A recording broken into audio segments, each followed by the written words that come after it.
Salam alaikum, Zulfilaoun. Bonsoir. Emmanuel Macron s'est exprimé pour la première fois ce lundi sur l'affaire Boualem Sansal, arrêté emprisonné en Algérie depuis plus d'un mois et demi. La première réaction du président français sur cette affaire, qui complique davantage la relation entre les deux pays, est une charge contre le régime algérien. La crise entre les deux pays est plus que jamais partie pour s'aggraver et s'inscrire dans la durée. Devant les ambassadeurs de France à l'étranger réunis ce lundi 6 janvier à l'Élysée, Emmanuel Macron a estimé que l'Algérie se déshonore en maintenant l'écrivain en détention et en l'empêchant de se soigner. Dans le même ordre, un troisième influenceur algérien a été interpellé dimanche en fin de journée à Montpellier. Comme deux de ses homologues arrêtés à Brest et près de Grenoble, il lui est reproché d'avoir publié sur le réseau social TikTok des vidéos appelant à des actes violents. À l'échelle intérieure, la répression et les emprisonnements ont remplacé la grâce présidentielle et les mesures d'apaisement annoncées par Abdelmadjid Tebboune il y a quelques jours.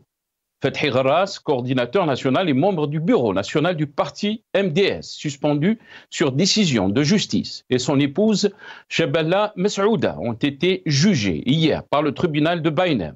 3 ans de prison ferme requis contre Fethi Gharras et son épouse Mesouda Chebella. Comme il a été réclamé le versement d'un dinar symbolique à titre réparation au président de la République Abdelmadjid Tebboune, qui s'est constitué partie civile. Ablak Mari, activiste et militante politique, condamnée à 3 ans de prison ferme. Le journaliste et militant politique Abdelwakil Blam, placé en détention provisoire pour délit de communication avec des terroristes établis hors du pays. Jamais dans l'histoire de l'Algérie indépendante, les violations des droits de l'homme n'ont été aussi violentes et récurrentes, qui ont valu à notre pays des interpellations du Parlement européen et du Haut Conseil des droits de l'homme de l'ONU.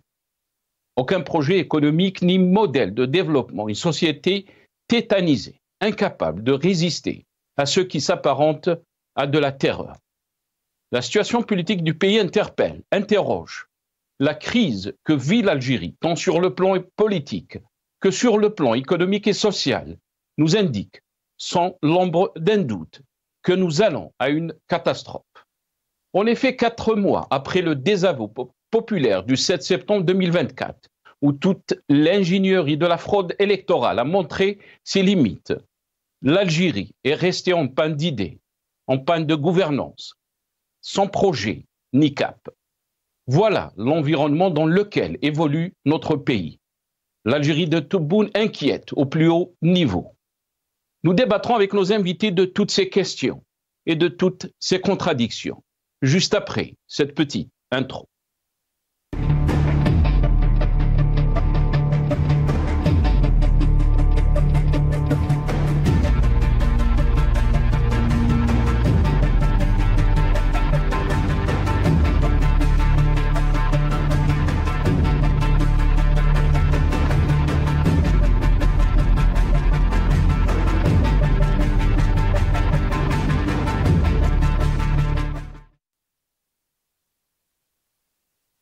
Macron, l'Algérie se déshonore en retenant en détention Boualem Sansal.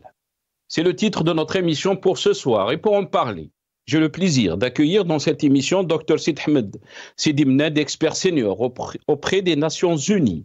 Il est avec nous depuis Vienne, en Autriche, via Skype. Dr Sid Ahmed Sidi Mned, bonsoir. Merci beaucoup d'avoir accepté l'invitation. Bonsoir, c'est Nassar. Merci pour l'invitation. Je dois dire que c'est un honneur.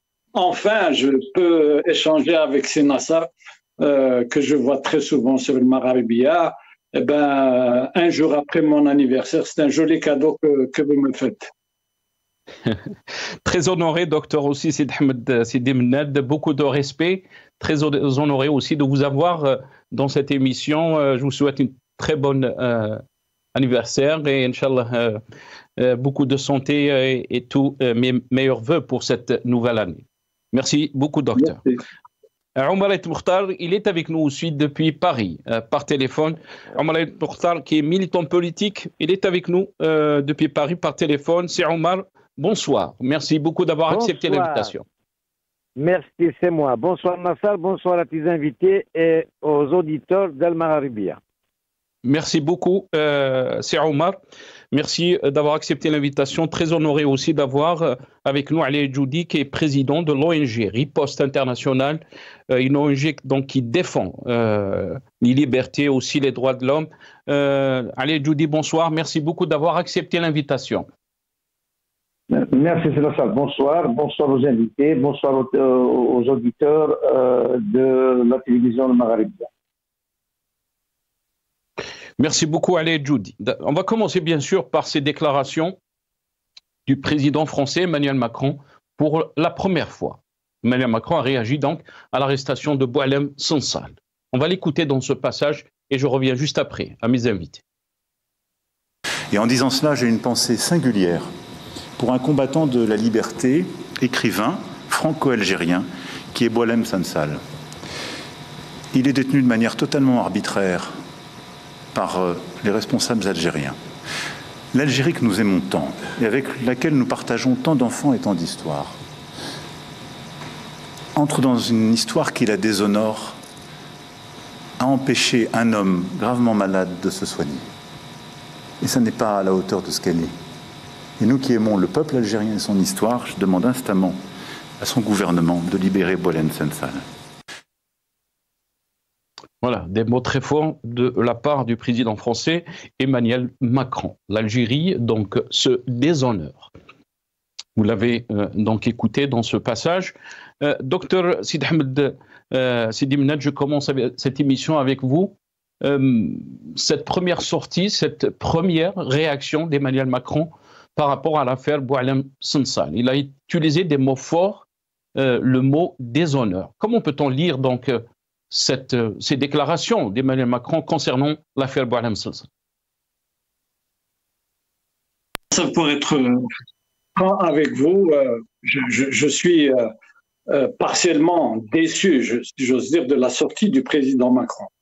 Pour la simple et bonne raison qu'il parle d'une seule personne, d'un seul prisonnier politique, détenu politique, qui est M. Boualem Sansal.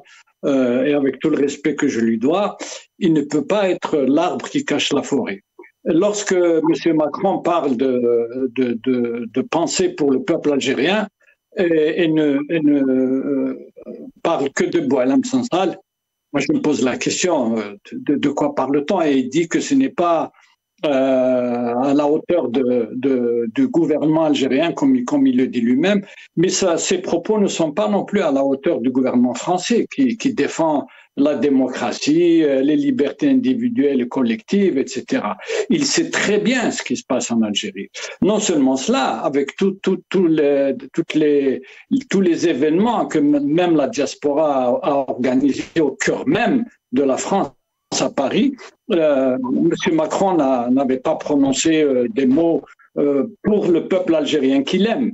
Il y a beaucoup de détenus politiques en Algérie, entre autres M. Boualem Sansal. Mais moi, franchement, j'ai une pensée beaucoup plus émue, si j'ose dire, pour ceux qui ne sont pas nommément cités par un pays, le pays des droits de l'homme, comme on a coutume de le dire, mais on sait aujourd'hui ce qu'il en est. Donc, je vous assure que je suis resté sur ma faim. Qu'il parle d'un gouvernement qui se déshonore, en ce qui me concerne, cela fait longtemps que nous le savons. Et on en débattra tout à l'heure. Moi, cette sortie-là, en tout état de cause, non seulement me laisse sur ma faim, mais me déçoit beaucoup. Et je le dis, et je transmets un message à M. Macron, tout citoyen ordinaire que je suis, que M. Boualem Sansal ne représente pas l'ensemble des turpitudes de ce gouvernement, de ce déshonneur dont il parle. Voilà. Très bien. Restez avec nous, docteur Sid Ahmed. Ali Djoudi, je vous donne la parole. Qu'est-ce que vous en pensez aussi de ces déclarations? Rappelons donc le contexte. Boualem Sansal a été arrêté le 16 novembre dernier, donc à l'aéroport d'Alger, franco-algérien, écrivain franco-algérien. Beaucoup de réactions du côté de la France. On a entendu aujourd'hui la première action du président Macron, mais aussi dans les médias. Rappelons aussi dans un contexte très tendu par rapport à cette relation entre Alger et Paris.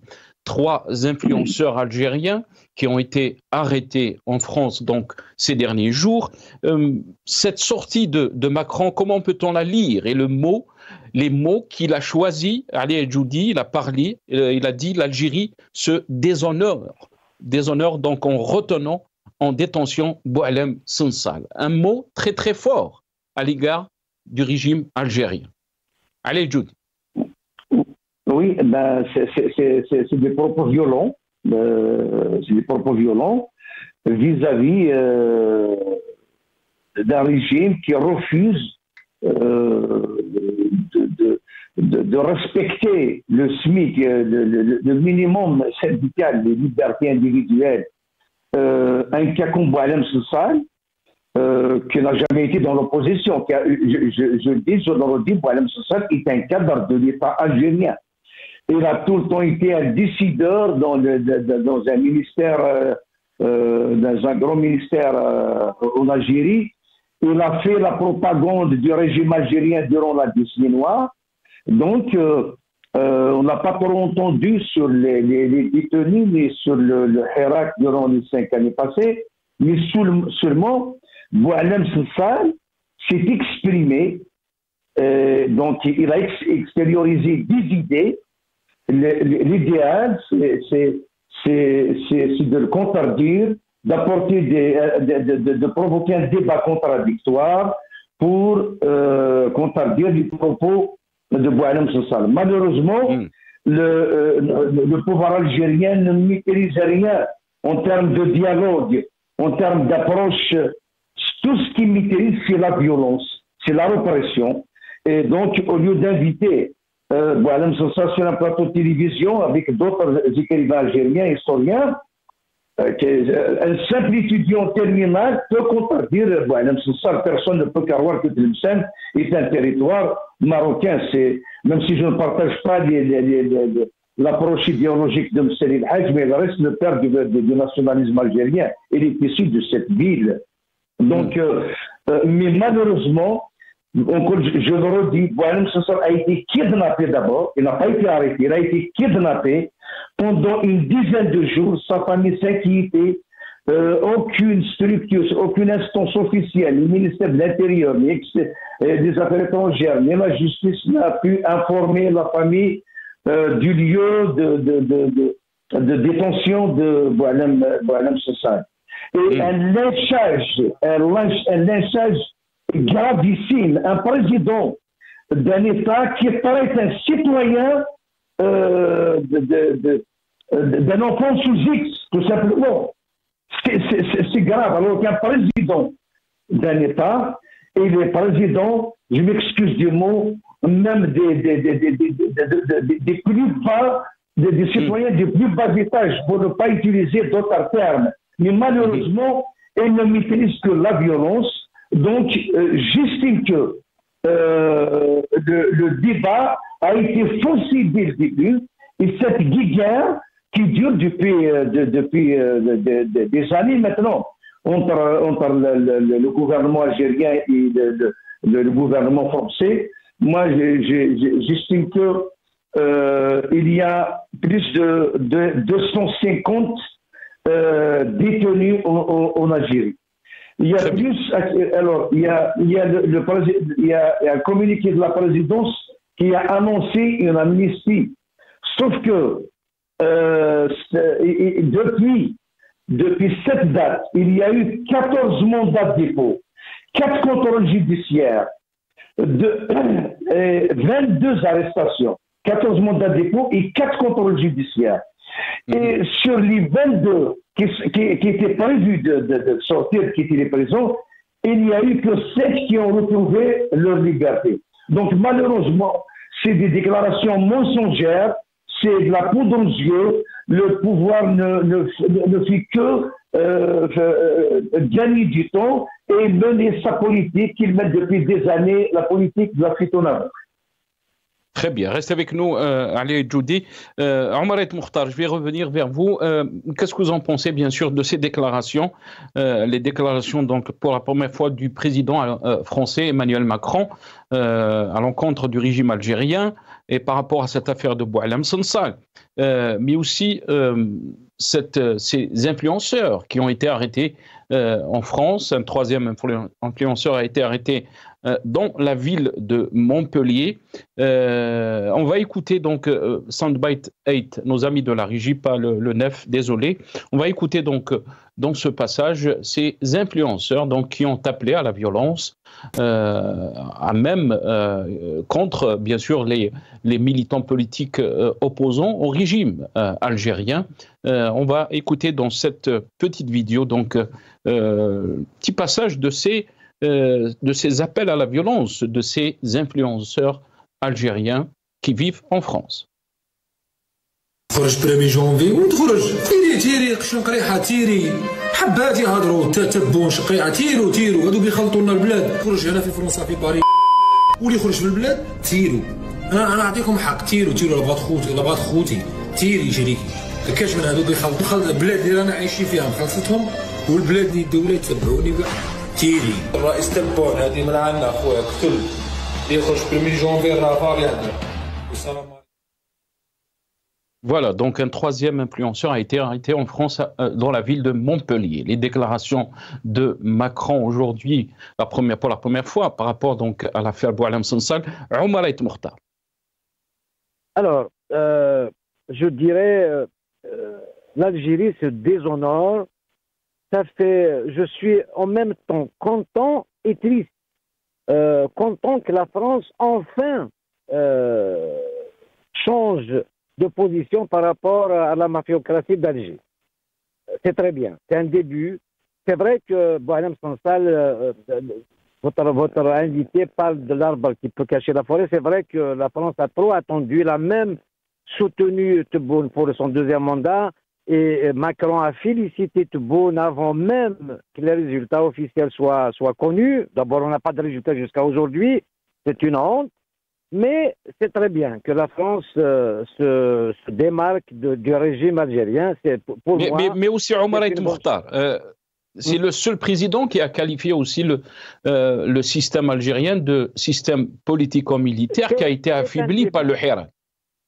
C'est un début. Moi, je salue Macron, c'est très bien comme ça. Par contre, je suis triste en tant qu'Algérien. Est-ce qu'on parle de l'honneur de l'Algérie à l'extérieur? Ça me chagrine. Tout ça, c'est Tebboune et Boualem. Je précise qu'il n'est pas algérien, il est turc, parce qu'on va être gouverné par la Turquie, par les Turcs, enfin, rester en Algérie. On ne parle pas des 3 siècles et demi de l'occupation turque, on parle plus de l'occupation française, c'est très bien. Bon. Mais le régime algérien a montré ses limites. Emprisonner Boualem Sansal, je ne suis pas d'accord du tout. Par contre, je ne suis pas d'accord avec ce qu'il a dit à propos des territoires de l'ouest de l'Algérie. Ces frontières sont façonnées par la France et les frontières sont dessinées par la France. Donc le Maroc, le Niger, l'Algérie, la Tunisie, tout ça c'est des frontières. Il n'y avait pas d'État-nation. Donc Boualem Sansal était vague. Et puis c'est un piètre historien, on aurait soumis ça à un débat, comme dit Ali Djoudi. Voilà, on peut débattre, moi je peux le remettre à sa place, Ali peut le remettre à sa place. Mais ça ne nécessite pas un kidnapping, il n'a pas été arrêté, c'est un kidnapping. Le monde entier, maintenant que la France a commencé, va en parler, évidemment. À travers Boualem Sansal, on parle de Meram Kounesh, on parle des prisonniers de l'Arvanat Yeraten, des prisonniers kabyles, des otages kabyles. Donc c'est très bien que Macron a commencé à parler, patriotes que nous sommes, parce que nous aimons ce pays. Ce régime se conduit comme un régime, comme un pouvoir colonial. On n'est pas indépendant, c'est faux. Parler de l'indépendance, il faut parler de l'été 62 jusqu'à aujourd'hui. Les enfants de l'Algérie ne gouvernent pas l'Algérie. Et nous aimons l'Algérie si nous critiquons l'Algérie. Aujourd'hui, les seules voix qui peuvent s'élever sont à l'étranger. Le RCD, je vois qu'il a été sa conférence à Batna sur le Yinnaï, elle a été interdite. Un parti qui a un agrément, on interdit à ce qu'il fasse une réunion. Donc, on interdit toutes les libertés individuelles et publiques, des lois liberticides, les articles je ne sais combien. Donc, et maintenant, on nous envoie, c'est quelques voix qui s'élèvent à l'extérieur, voilà, on nous envoie des TikTokers, des YouTubers qui menacent les opposants. Heureusement que la France a réagi, je salue donc la police française qui les a arrêtés. Il en reste quelques-uns, bien évidemment, et les temps. Mais ces gens-là, il faut parler de la mosquée de Paris, de Mehdi Ghazar, ces gens-là apportent la voix de Tebboune en France, c'est une honte. Moi, j'ai honte à la place de Tebboune aujourd'hui, de Boualem, bien sûr, le Turc. Ce n'est pas normal ce qui se passe. Moi, je demande aux patriotes algériens, et puis, il est temps de parler de l'armée algérienne. L'armée algérienne, il faut la protéger aujourd'hui. Elle risque l'explosion. Donc aujourd'hui, l'armée, elle doit destituer Tebboune et reprendre le chemin des urnes pour élire un président. On n'a pas besoin de cette honte qu'il nous faut. Moi, j'ai honte. Aujourd'hui, je suis à Paris. Le président français qui parle de l'honneur de mon pays. C'est quand même grave. Boualem Sansal, malade, 75 ans, il faut le lâcher. Il faut aussi libérer les prisonniers d'opinion, les otages kabyles. Tout ça, ça mène absolument à rien. Il est en train de détériorer ce pays et nous assistons à sa destruction. Évidemment, on essaie de dire un mot à partir de l'étranger. Je ne blâme pas ceux qui sont à l'intérieur. Il y a la peur. Tu parles, tu m'entends. Qu'est-ce que vous voulez? C'est comme ça. Donc, il faut vraiment s'unir contre ce pouvoir. Très bien. Restez avec nous, Omar Mokhtar.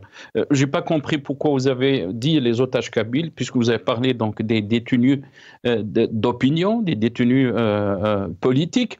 Restez avec nous, Omar Mokhtar. On va revenir, bien sûr, sur cette cacophonie, puisque à la fin de l'année 2024, il y a quelques jours, Ahmadie Tebboune a fait une grâce présidentielle inédite, 3 grâces dans l'année, on n'avait pas compris. Beaucoup d'observateurs se sont posé la question, pourquoi une grâce présidentielle qui coïncide avec les fêtes de fin d'année. On a parlé aussi des mesures d'apaisement. On va écouter Ahmadie Tebboune dans ce passage.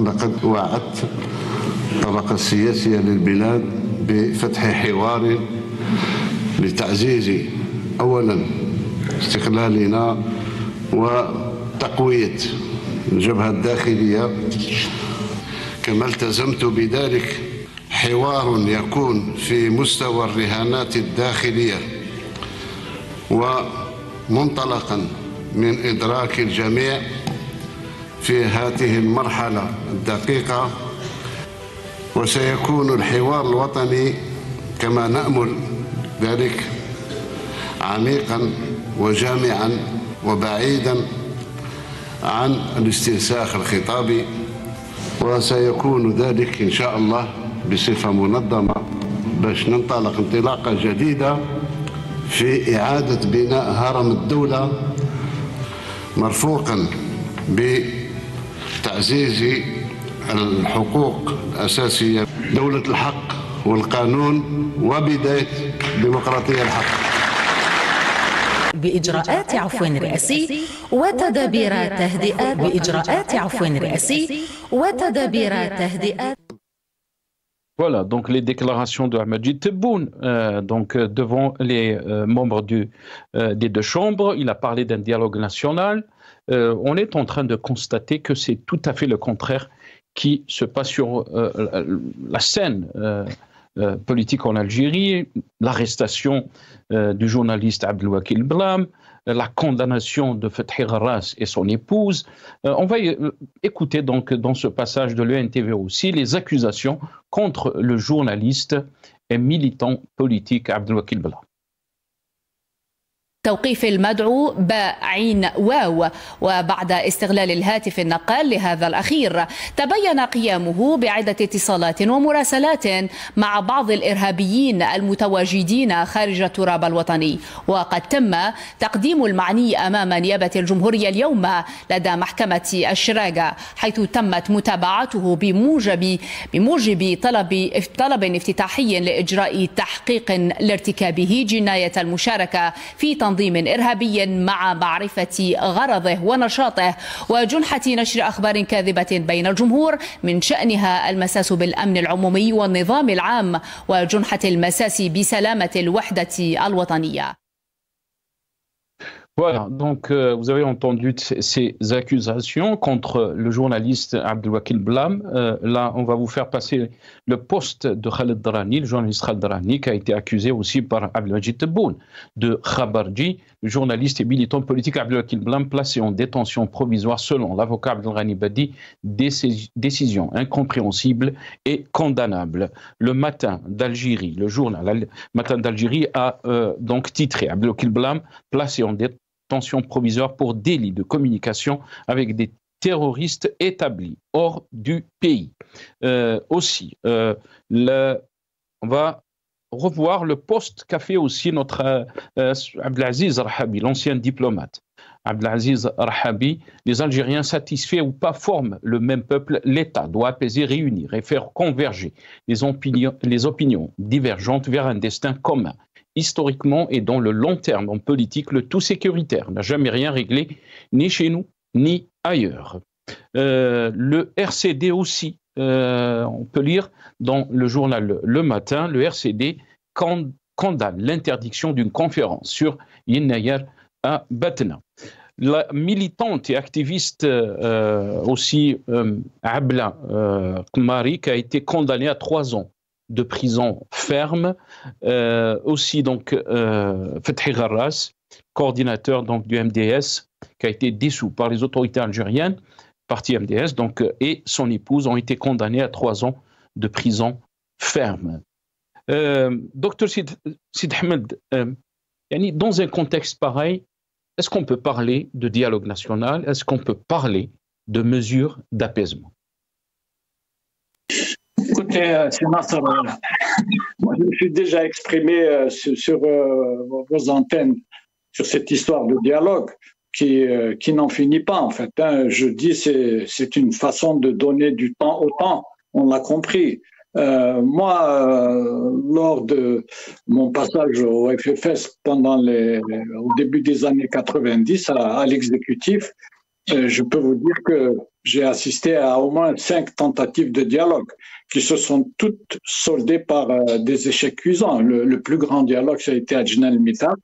Souvenez-vous, tous les partis avaient été regroupés, mais pendant ces discussions, une sorte de brouhaha, une sorte de désordre avait été provoqué pour que plus personne n'arrive à s'entendre et ce dialogue, comment dirais-je, s'est dissipé de lui-même.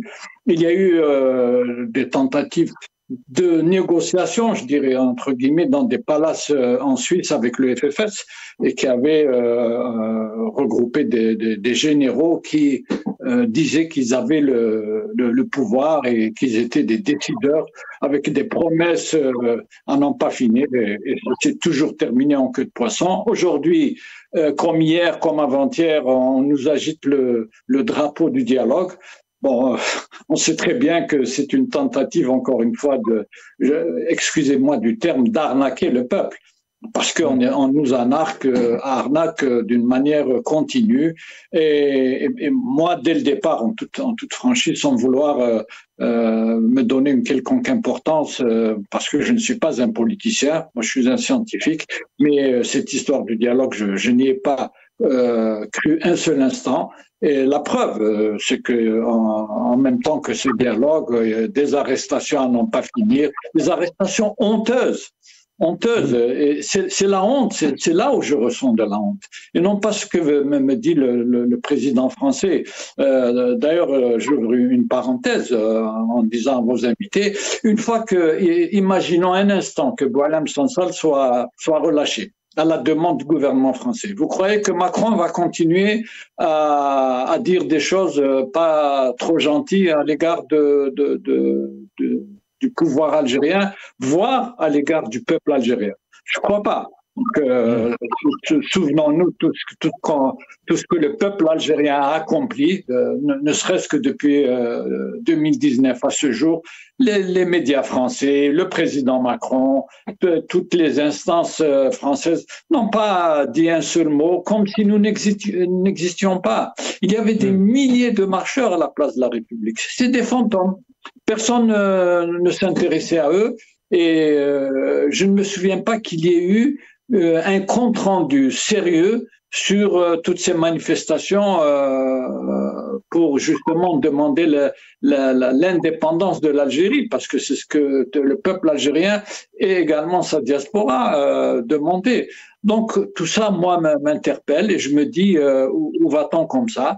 Il est vrai que cette gestion du tout sécuritaire, on le sait, ne mènera à nulle part, sauf à la violence, parce que à un moment ou à un autre, ce pouvoir devra se résoudre à la violence, parce que il n'aura plus de cartes à jouer pour s'amuser un petit peu, amuser la galerie sur des prétendues mesures d'apaisement. Vous vous rendez compte, ils annoncent un nombre, je me souviens plus, 18 plus 4 ou je sais pas quoi, de détenus d'opinion, qu'ils n'appellent pas d'ailleurs détenus d'opinion, qu'ils l'appellent autrement. Ils ont un langage à eux. C'est une autre Algérie, en fait. Hein. Et bien sur ces 22, apparemment, il y a 4 ou 5 qui ont été libérés. C'est quoi cette gestion?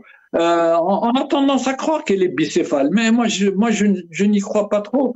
Je me souviens que Hussein Ahmed disait ne croyez pas à ces histoires de clans. Ils ont des comment dirais-je, des petites divergences ici et là entre eux, mais quand il y a danger, ils savent se regrouper. C'est ce qu'ils font. Donc voilà, on nous annonce des mesures d'apaisement. Vous vous rendez compte, mesures d'apaisement en libérant 2400 détenus de droit commun. Qu'est-ce que ça a à voir avec l'apaisement? Qu'est-ce que les détenus de droit commun ont à voir avec l'apaisement? Encore une fois, je le dis, c'est une véritable arnaque. Et je ne sais pas si on pourra parler de ces fameux influenceurs, parce que j'aimerais dire un mot à ce sujet. Merci. Très bien. Mais aussi le contexte international. Docteur Sid Ahmed, là peut-être la question est Ali et Judy, parce qu'il y a un contexte international qui était une idée. D'abord la chute du régime Bachar al-Assad, aussi cette crise qui est récurrente de la diplomatie algérienne avec plusieurs pays, mais surtout avec la France.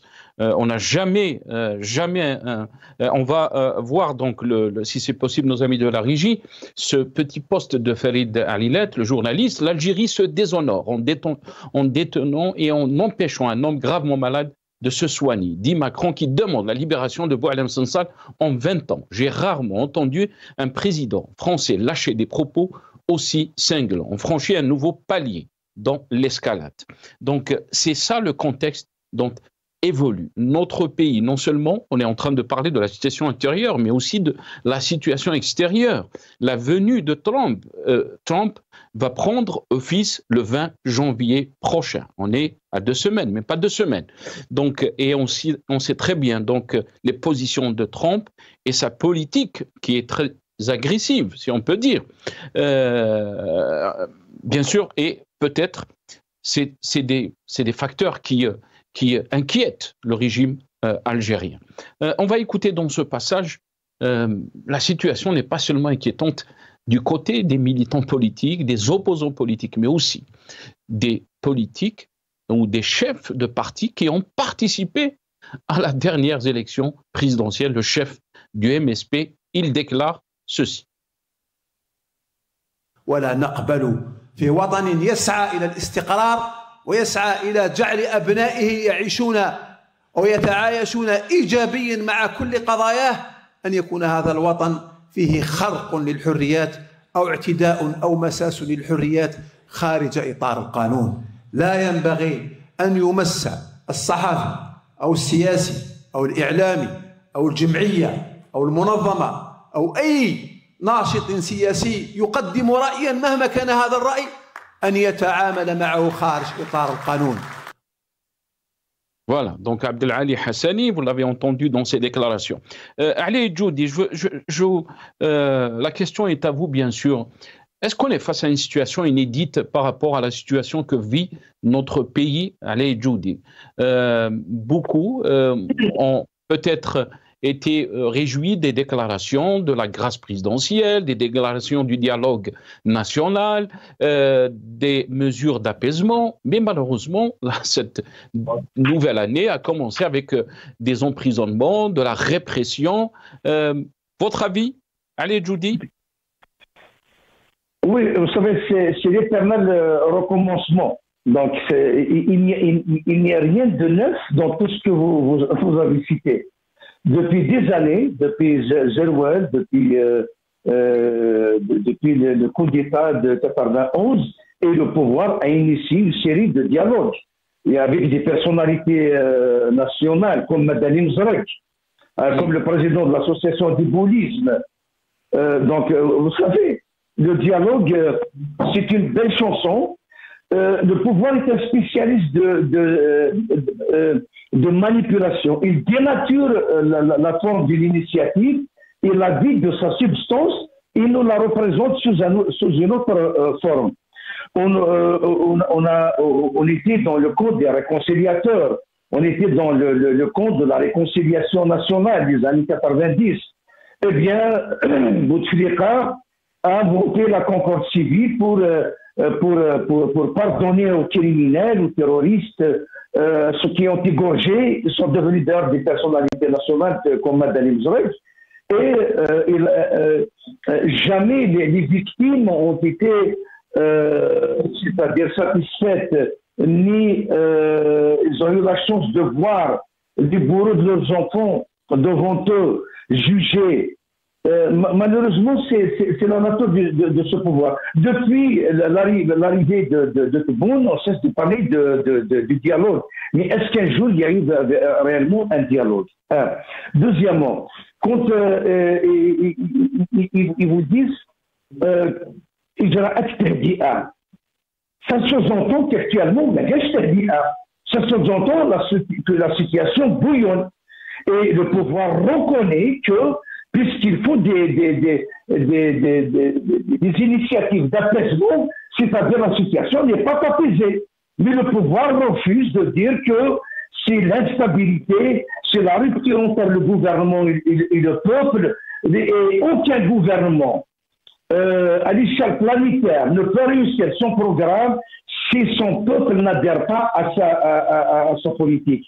Malheureusement, pour ce pouvoir, et heureusement pour le peuple s'est démarqué depuis des années. Il a acté depuis février 2019. Il a réattiré cette démarcation et ce divorce lors des élections du 7 septembre où l'élection a été boycottée par le peuple sans aucune initiative de boycott. Maintenant, parlons des TikTokers. Vous savez, c'est le pouvoir qui a créé ce climat. Le fait de discréditer la presse, le fait de domestiquer les chaînes de télévision, le fait de donner l'opportunité aux oligarques de créer des chaînes telles que le Hayat, le Bilad, Shorouk, le Nahar. C'est des chaînes de l'Aïsaba. D'ailleurs, le directeur de Nahar, il est en prison. Sa chaîne, il travaille toujours. Elle fait toujours dans la propagande, dans la machine de propagande du pouvoir. C'est le manque de crédibilité de ces chaînes qui a fait de certains analphabètes trilingues, Paris jeune. Vous savez, le jeune Zizou, il a 25 ans. Il ne maîtrise ni l'arabe, ni le français, ni l'autre langue. Eh ben, il est suivi par 400 et quelques. Vous savez, c'est quoi 400 000? C'est presque un demi-million. Et qui incite le gouvernement, Zerouel, plutôt le Tebboune et Chengriha, d'assassiner les opposants. Parce que c'est le pouvoir qui a tracé ce chemin, c'est Tebboune qui a arrêté la diaspora de Ouled Osares, celui qui ne cesse d'harceler la diaspora, de la montrer du doigt tout opposant à ce régime, comme quoi il est ennemi de la nation. Si nous sommes des ennemis de ce régime, nous ne sommes pas des ennemis de notre patrie. Nous aimons notre pays. On n'est pas coupable de la destruction de notre pays. Malheureusement, le pouvoir actuel est coupable de la destruction, malheureusement, de l'Algérie. Donc, ce qui fait que c'est tout à fait normal que ces TikTokers qui sont invités à des cérémonies au consulat, à l'ambassade, qui sont traités comme des héros. Vous imaginez un alphabet même sans papier qui est traité comme un héros dans un consulat, dans une ambassade. C'est tout à fait normal qu'il déjà la ligne est tracée, la boussole est bien faite. Eh bien, c'est tout à fait normal qu'on ne cesse de s'attaquer aux opposants. Donc, préparer le climat pour leur liquidation physique. Et c'est ça dont le pouvoir est coupable. Je le dis malheureusement, c'est triste d'entendre que des paroles du président déshonorent l'Algérie, mais quand j'entends le Tebboune traiter son sale de quelqu'un qui ne connaît pas ses parents, j'estime que c'est une ultime violence qu'aucun président à l'échelle planétaire n'a osé traiter un de ses citoyens. Et d'ailleurs, tellement il a fait honte à l'Algérie, aux institutions algériennes, aux institutions entre guillemets, parce qu'on n'a plus d'institutions. Eh bien, dans le communiqué officiel, à la présidence de la République, on a supprimé là où son salaire traité d'un enfant né sous ex. C'est pour voir que c'est la politique de l'improvisation et un manque de vision, de stratégie. C'est la politique de l'élever, insulte, attaque, accuse et se montrer quoi on est fort, on a raison, tout le monde, la terre va s'arrêter de tourner si on ne s'implique pas dans cette vie-là, alors que malheureusement l'Algérie est absente à l'échelle, sur le plan diplomatique, à l'échelle mondiale, politique, culturelle, économique, et un pouvoir de plus en plus qui est isolé, rejeté par son peuple. Au lieu de réellement d'ouvrir un débat. Mais pour ouvrir un débat, il faut montrer, il faut donner des signes de bonne foi. Il faut arrêter ces arrestations massives. Il faut arrêter l'instrumentalisation de la justice. Il faut arrêter l'instrumentalisation de la police. Il faut arrêter l'instrumentalisation du corps militaire de la gendarmerie. Il faut ouvrir les chaînes de télévision, laisser les journalistes créer leurs journaux, leurs chaînes radiophoniques, leurs chaînes de télévision, créer des journaux, laisser les politiques créer leurs propres partis politiques, arrêter la censure, eh bien, surtout, libérer les détenus, il y a réhabilité parce que c'est des héros, c'est des gens qui ont le courage de dire non à ce pouvoir.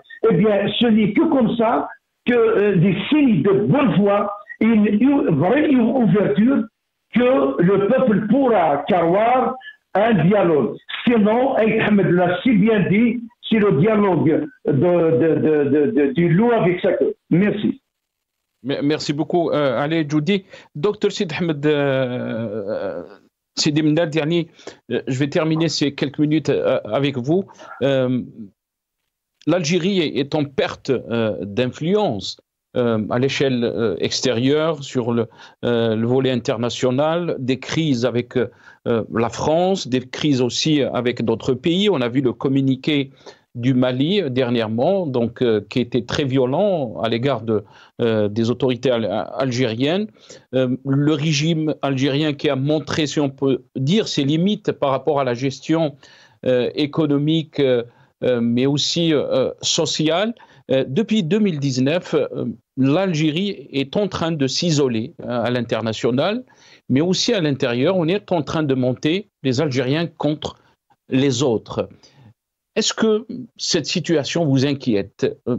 On entame une nouvelle année 2025. Est-ce que vous êtes inquiet pour l'avenir de notre pays?